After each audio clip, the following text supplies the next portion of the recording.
Kylie Kelce, the sharp-witted podcast host and wife of retired NFL star Jason Kelce, stepped into the spotlight with a candid take on her sister-in-law Taylor Swift's latest musical venture, The Life of a Showgirl.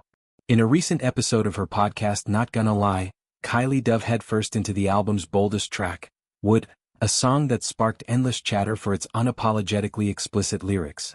Penned with a cheeky nod to Swift's fiancé, Kansas City Chiefs tight end Travis Kelce, the tune layers double entendres over a sultry beat, turning everyday superstitions into a steamy narrative that's left fans blushing and critics divided. Kylie's commentary? A perfect blend of humor, support, and that signature Kelce family irreverence, proving once again why she's the glue holding together one of pop culture's most intriguing extended families.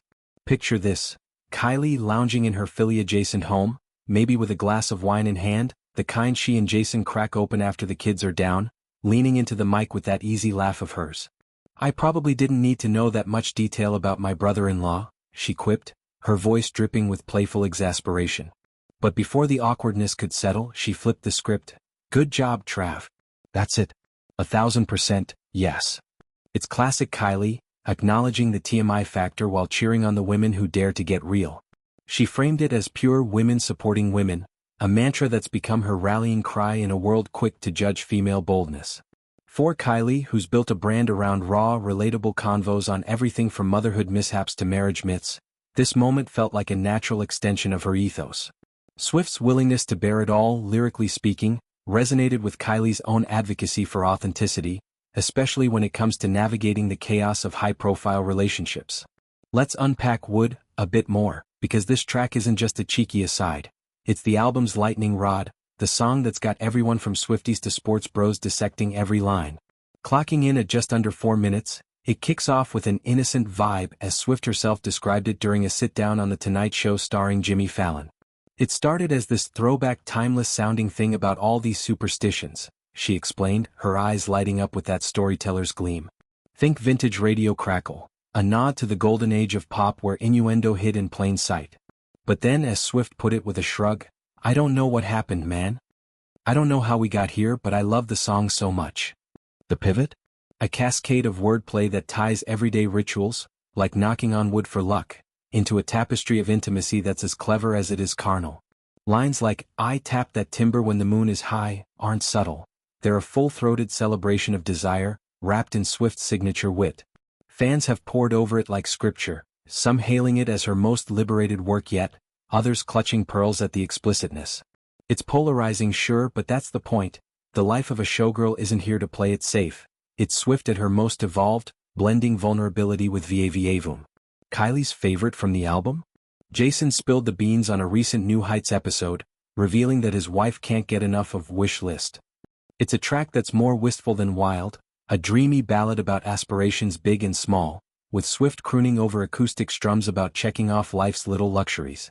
For Kylie, it's the perfect counterpoint to Would, a reminder that Swift's catalog is as vast as her heart. Jason, ever the protective big bro, teased Travis about the steamy single, prompting his younger sibling to fire back with a coy deflection. "What? I think you're not understanding the song." "No way."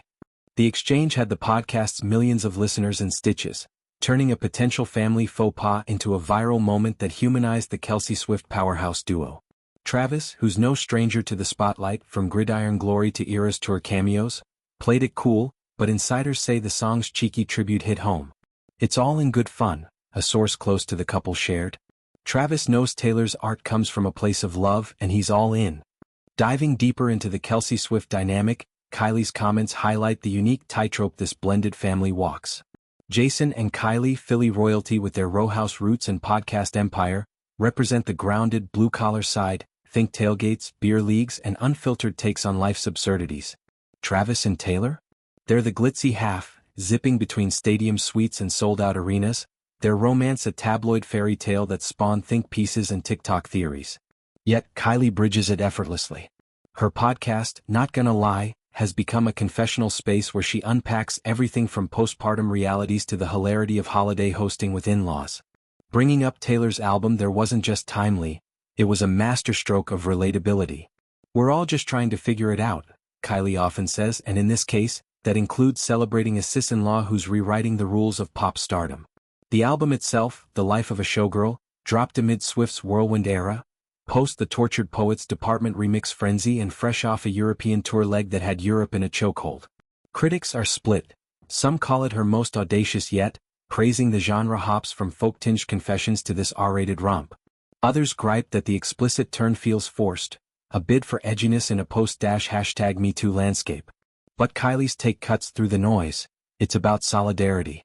In a TikTok clip that's racked up 2 million views, she elaborated, "Look, Taylor's out here living her truth, and if that truth involves some spicy lyrics about my brother-in-law, well, more power to her. We're all adults here." It's a sentiment echoed by fans in the comments. Kylie gets it, women hyping women is everything. One user wrote, tagging Swift, "Play, would, at the next Kelce family barbecue please." Reflecting on the broader cultural ripple, Kylie's endorsement underscores how Swift's music keeps evolving, mirroring her life's chapters. From teen crush anthems to heartbreak dissections, now we're in full-blown partnership territory. Would isn't just smut, it's subversive, a woman owning her narrative in a genre still dominated by male bravado. Swift's Fallon appearance doubled down on that, laughing off the song's origins. "We were in the studio talking about Lucky Charms and old wives' tales, and suddenly it's this beast. But hey, art's weird like that." For Travis, it's been a fun ride. He's joked on his podcast about blasting it in the locker room, much to his teammates' amusement. And Jason? He's the ultimate hype man, retweeting Kylie's clip with a simple "proud of my girls."